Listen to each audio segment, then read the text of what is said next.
Kate Williams-Stone is with us to talk about mindful eating, one of my favorite topics because I'm learning.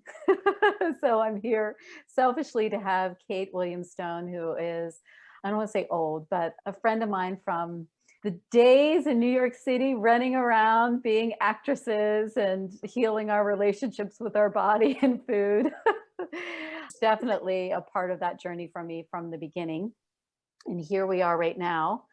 You are an amazing health coach and you support people to find health and well-being and connection to their bodies and freedom with food and all of this good stuff. One of the reasons that I wanted to have Kate on here is because of her expertise and her passion that's very similar to mine, but we both have a slightly different way of sharing and a slightly different way of meeting our audience. And I think it's great to have people that are on that similar path and really there to support, but have a nice different little flavor. And we're going to get more of that flavor from Kate here. Let's dive right in, Kate, and tell me a little bit about how you got here. It is like almost a 20-year journey now from being a young 20-year-old actress and model in New York City, meeting Marla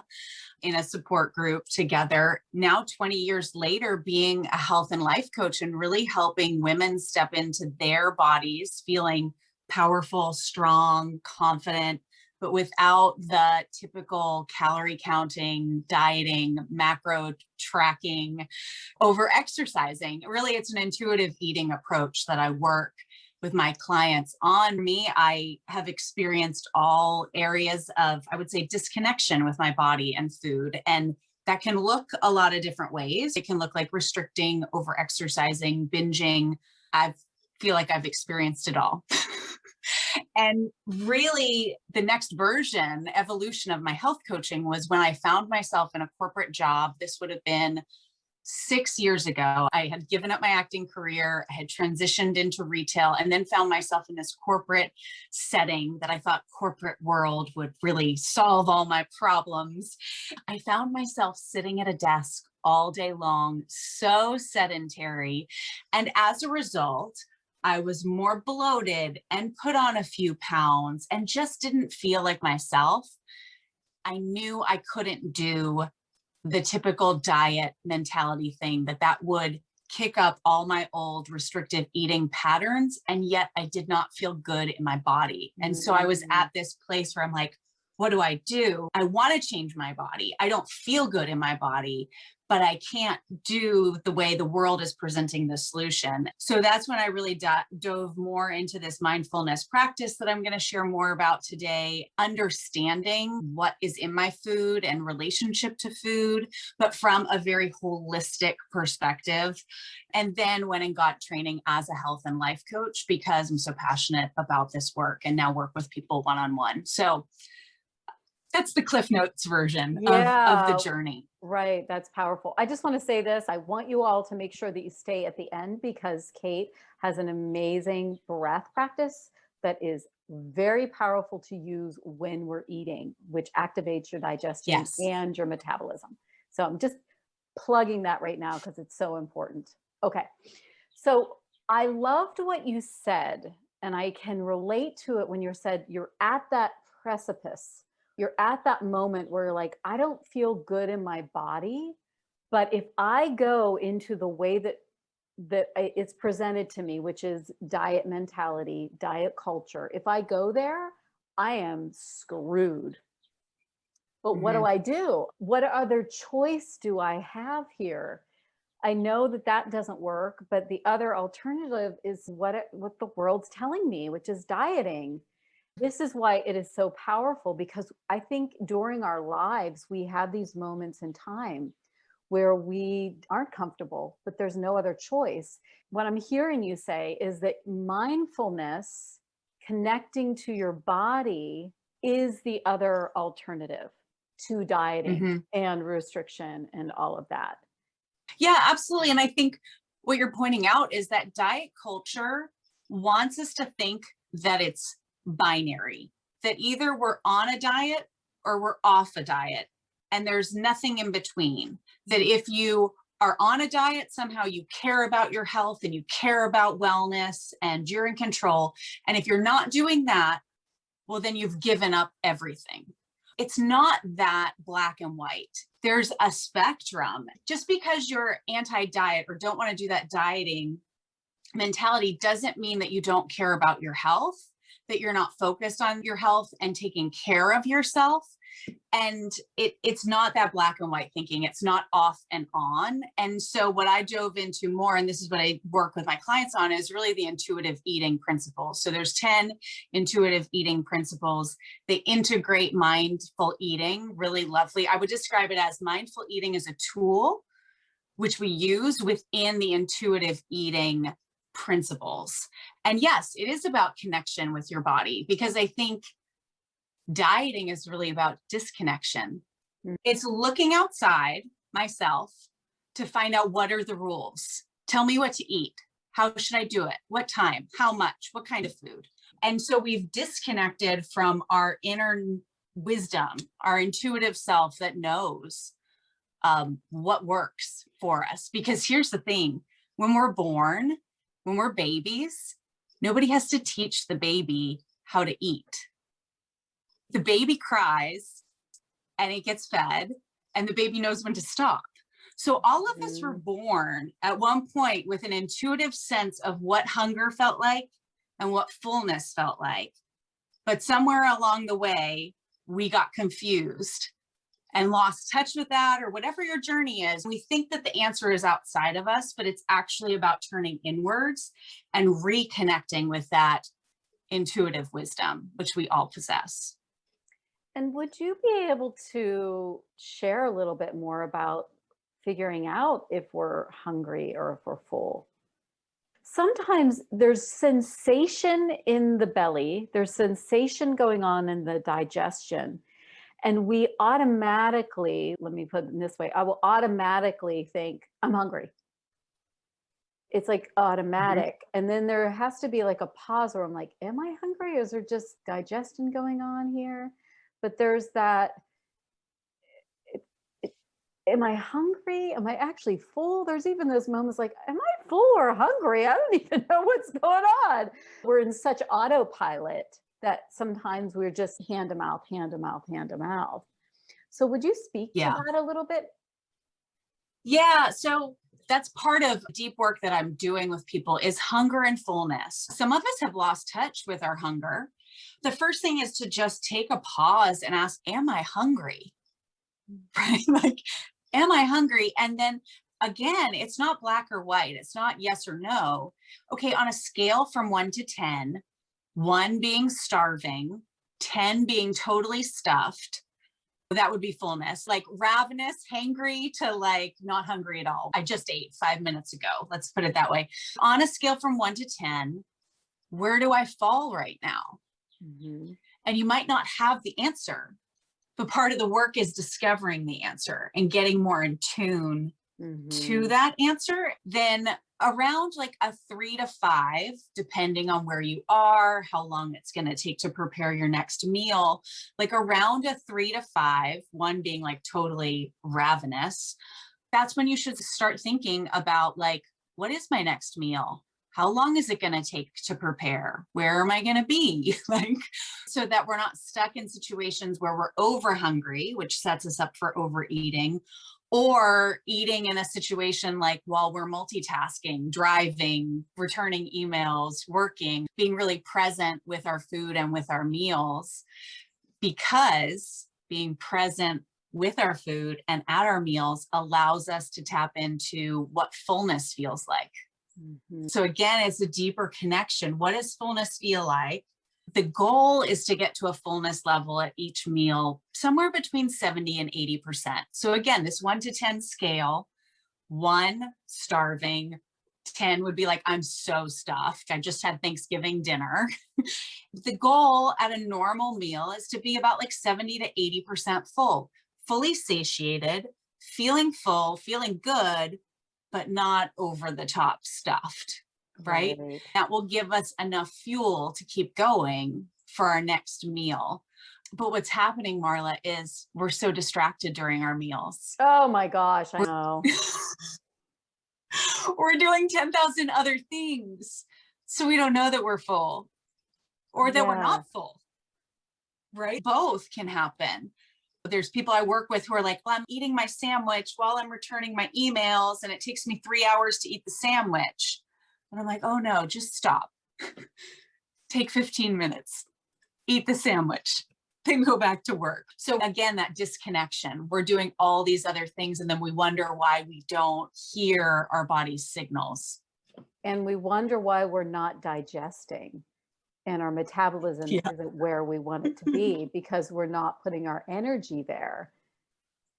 Right. Yeah. I'm thinking about having a practice, a self-care practice where we're lowering our stress levels and getting ourselves into a dropped-in space is going to allow us to assess the situation even and get to the place where we can connect to ourselves. Setting that up is part of it. So it's not even just about eating, it's setting up your life to hold that space. Yeah, absolutely. Yeah. And we know from a biological standpoint, when we are in a stress response, we physically don't digest well. That's part of the reason I'm going to teach the breathing technique at the end today. Our stress response is not all bad. It protects us from things like when we're crossing the street and a bus is about to hit us and we have to run really fast. That's a stress response. The problem is that we have stressors in our lives, modern day stressors like a jerky boss and 10,000 emails and whatever else is going on in your lives, homeschooling kids while you're working, those stressors, but our bodies react in the same primitive way on a biological level. Right. That stress response, that fight or flight. Right now, everyone I'm working with, I'm like, everyone's in a stressed out state. Let's just take that as given. So how do we support with self-care to lower that stress in our bodies? Reiki, yoga, Right. meditation. Those are all the ways that we activate our parasympathetic nervous system, which allows us to relax, get connected, presence ourselves, but also the side effect is that our digestive system functions. It revs up, we start the engines, our metabolism also activates. So those are all some of the benefits of all these healing modalities that are out there to help us. What I'm also hearing you say is this setting ourselves up for success. It's the preparation in our life. I remember early on in the early days of being in New York and starting this journey is one of my mentors had said, if you don't prepare, you prepare to fail. So he had told me, sit down and figure out what you're eating. When are your meals coming? What are your meals? So then you can let go. So you're not worried about it and thinking about it, that you have actually a plan so that you can live your life in between your meals. Some of the mindful eating is about actually eating the food and not restricting. We eat the food and then move the heck on. So if we're just in this like grazing, like not actually satiating, like what you're saying, getting to 60, 70%, 80%, sometimes even more if you need to, so you can just live life. I'd love for you to talk a little bit because you are really good at that. And you have so many amazing, really fun recipes and healthy stuff out there. She's always on there sharing really great things. She has tons of stuff. I love it. Thank you. You're welcome. Yeah. So, you're so sweet. But that tool of meal planning or just thoughtfulness of looking at your day. Many of us have tracked food with a diet mentality, and this is very different. So what I would ask you to do, if you were my client, Marla, I would say, let's just think about tomorrow, Thursday. Look at your calendar, look at your day, and I'd like for you to write down either tonight or tomorrow morning before you start your day, what you plan to eat. Not weighed and measured every detail, but give me an idea of something you're going to eat, breakfast, lunch, and dinner. And if we were just starting to work together, I don't want you to change what you've been eating. I want you to think about what you normally eat for breakfast, what you normally eat for lunch. Don't make it this perfect diet food mentality. I'm having a grilled chicken breast on top of a bed of greens with lemon juice and no dressing. Like, what do you really eat for lunch? And put that down on the paper. And then also put down, if I'm hungry in between meals, here are some snack options I can choose from. And start there. What you're speaking to is planning how to fuel our bodies from the upper part of our brain, our more human part of our brain versus the reptilian part of our brain. The part of the brain that's like, I have goals, I want to accomplish these things, I have visions, right? But then when we get into emotional eating, we're being driven by that reptilian part of the brain. That's like the more primordial, I want this now, this is what I feel like. So when we have that kind of eating plan planned from the higher part of the brain, it allows us then to let go of thinking about food so much and just have things prepared. And so a lot of people experience that lightness after having that plan. It's also a really good way to see when I'm going off my plan, not to beat myself up about it, but just to say, that's really interesting. Because last night when I wrote that down, I said, I'm definitely having that lentil soup, salad, and an orange. But then all of a sudden lunch completely changed. Well, why? Did somebody else in my house eat the lentil soup? Or did I have an emotional reaction that I changed everything? Like, what was going on? So it gives us places that we can look a little more at, if that makes sense. Yeah. Or even like, oh, I wrote that down yesterday from diet mentality, but today I'm feeling like, oh, I'm actually hungrier than I thought it was going to be. So what I love what you said is taking the idea like at the beginning, not changing your food, but putting mindfulness around the food choices. If you know you're going to come home tonight after dinner and you're going to eat a sundae, right? And you know it's happening. I know I'm doing it. Whether I want to or not, then plan it. There's something around the planning of it that lets the nervous system drop. And then you can actually be present. And then the relationship with it changes and you're not doing it from this frantic place. So I'm just hearing you say this beautiful way of not going from, like you said, diet mentality to, getting on the bandwagon or off the bandwagon, but there's a process here. And the mindfulness and the connection to what you're already eating is part of it. It is the journey. It isn't about getting to a certain other place. The place that you're getting to is a place of connection. And if we keep coming back to connection, that's it. That's where the magic happens. That's where the magic happens. Yeah, even at the beginning of our interview, Marla, you said like you wanted to learn more about this. And I relate this mindful eating practice to meditation. I'm not perfect at it. I eat while I look at my phone all the time and I catch myself. I'm like, what am I doing? Like, put the phone down, enjoy your meal. Yeah. But it's the practice. It's just like meditation, sitting down and doing it imperfectly, but doing it, being in that journey, being in that process. Right. Because meditation isn't about every day you're going there and it's like this clear oasis in your mind, perfect. Sometimes it stinks. Exactly. So I know we're going to do the breath practice, but before we get to that, I want to just ask you, is there anything else that you're really feeling like you want to share with this community? You want to make sure that they hear it, they get it, that it's like so yummy. Yeah.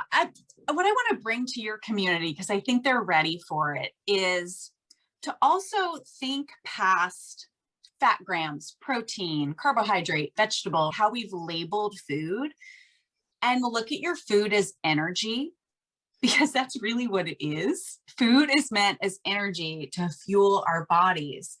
But to start thinking about what is the energy that has gone into my food before I'm eating it. Because the digestive process actually starts way before we take that first bite. So just slowing down in the whole process. Was this food made with love and care? Maybe it was by you or your spouse or a partner. That love and care and that energy in the food really matters. I've had a lot of fun in this year just being home because I love to cook. So I've learned how to cook so many things from scratch. I've learned how to make hummus from scratch, pasta, bread, all these things. But it is such a different experience to eat pasta that I unrolled with my fingers strand by strand than eating it from a box. That energy that goes into it. And so I was thinking about this the other day and I'm like, wow, fast food. Fast food is like the ultimate disconnection.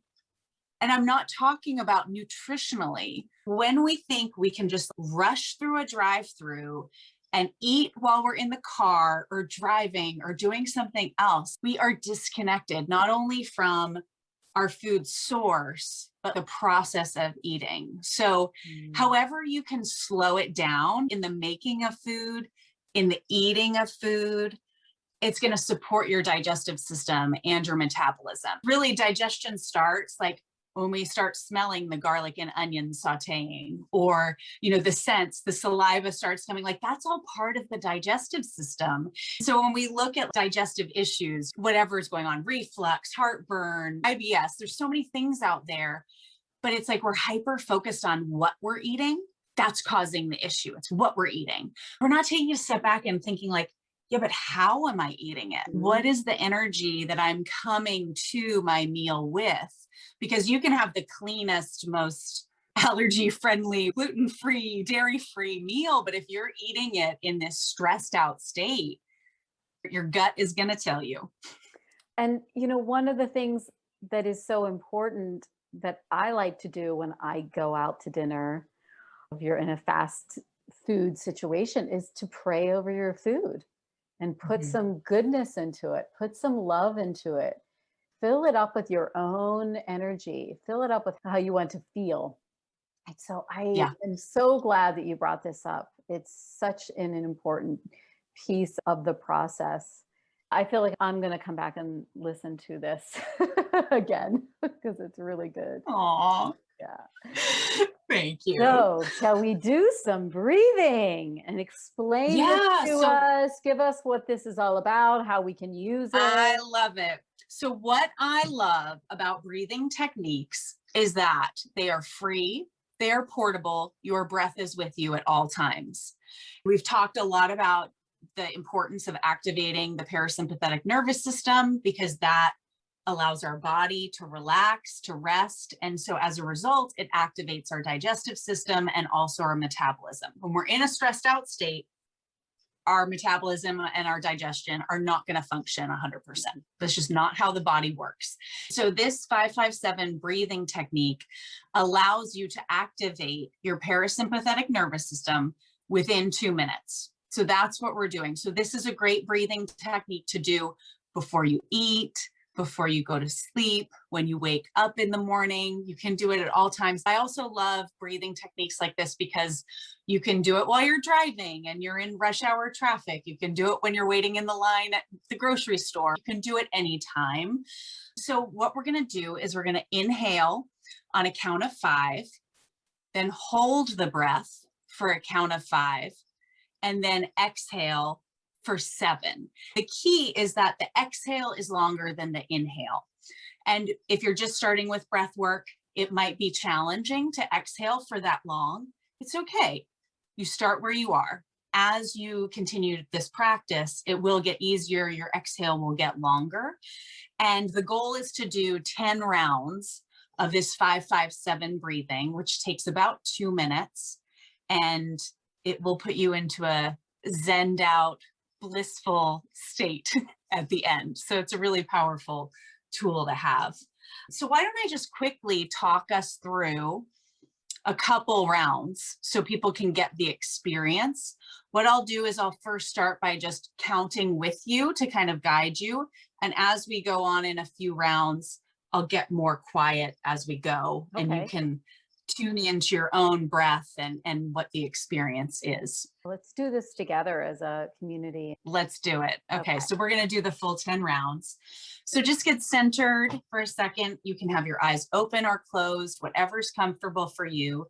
And then on your first inhale, you're going to inhale 1, 2, 3, 4, 5, and hold 2, 3, 4, 5, and exhale 2, 3, 4, 5, 6, 7. Inhale, hold, and exhale. Inhale, hold, and exhale. If you can, exhale through your mouth, that's great. And just try to get every little bit of air out. And then let the instinct of a natural inhale come. You don't have to force the inhale. And hold. And exhale.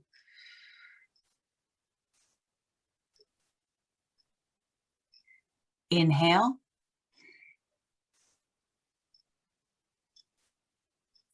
Hold. And exhale.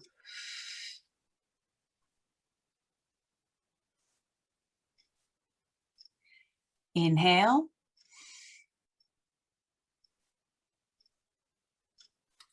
Hold.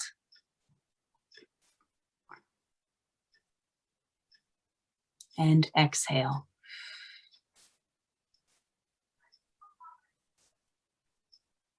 Inhale.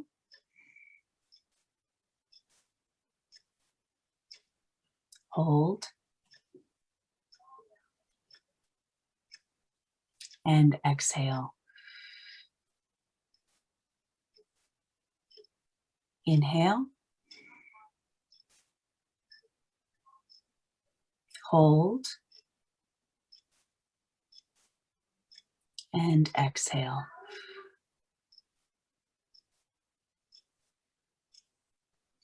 Now inhale.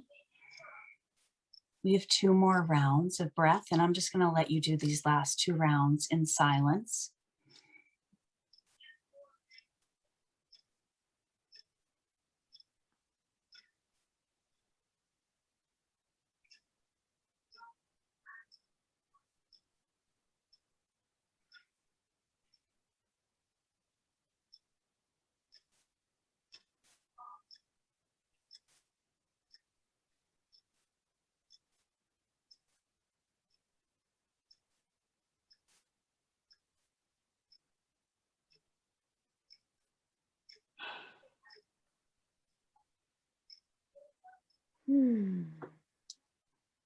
How do you feel? So nice. Right? Thank you so much. How's everyone else feeling? I'm wondering. Yeah, tell us. Yeah, let us Please tell know. us. You know where I'm thinking Oh, that would be really a great place for me personally to use this is when I'm cooking and when I've gotten past the point where I need food right now. So there's that urgency. I sometimes will eat while I'm cooking, which isn't mhm. bad, but coming from a place of my nervous system is a little jacked, right?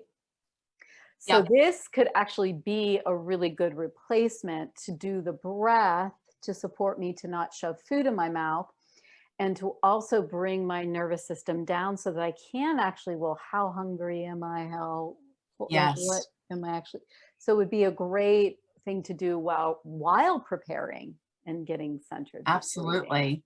Yeah. And you don't have to be in the perfect Zen meditation Mm-mm, sitting position. You mm-mm. can be up and chopping vegetables and doing things and Mhm, breathing. mhm. Yes. What a good way to multitask. To multitask with some like Right. connection to ourselves rather than flitting all around. Yeah, Great. absolutely. Yeah. Absolutely. So hopefully that Oh, just helps people drop in and relax on this afternoon. thank you so much, Kate. Thank you. And do you Oh want my to just gosh, go my ahead and pleasure. share where people can find you? You can keep in touch with me on my website, katewilliamsstone.com. I send out emails with all sorts of healthy recipes, tips, different mindset work. And then I'm most active on Instagram, and it's at Kate W Stone is my Instagram. And I love sharing on my Instagram stories, cooking my homemade pasta and my bread and my recipes and my air fryer, all those things. And I would love to keep in touch with your community. Yes, that would be wonderful. Okay, thank you so much. I so appreciate it. Okay, everyone. Have a Bye. wonderful Thank you. day.